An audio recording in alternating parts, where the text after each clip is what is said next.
The advantage to being agreeable then is that you're good in teams and you're very much likely to give other people credit. The downside of being agreeable is that you're not very good at putting forward your own interests. And so one of the things that predicts salary across time, for example, is agreeableness, and it predicts it negatively. And so it's part of the reason why women get paid less than men. And this is something for the women in the class to really listen to.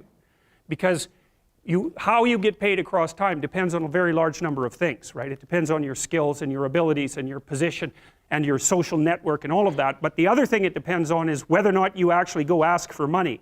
Or maybe that you don't even ask. Because actually you don't ask for money. You tell people that you need to be paid more or something they don't like will happen. And I don't mean as a threat.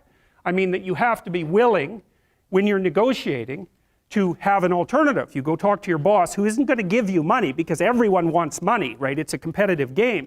You're going to have to go there and say, look, here's what I do. Here's why it's useful. Here's why you have to give me more money. And this is my opportunities if you don't. And then you're not taking your boss's money anyways, because it's very frequently the case that he's working for a whopping big company. But he needs an excuse to give you money because everyone's asking for money all the time.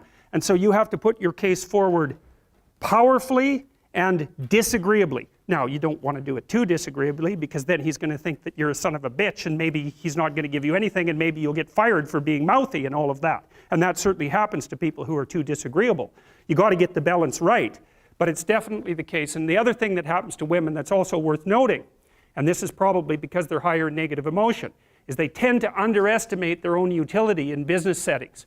Right? Because if you're trying to evaluate what you're like and you're more tilted towards negative emotion, then the things that you do that are wrong are going to stand out more on the foreground than the things that you do that are right. So if you go into a negotiation and you're uncertain already because you have self-doubts and then you're agreeable in the negotiation, what's going to happen is that you're not going to win as often.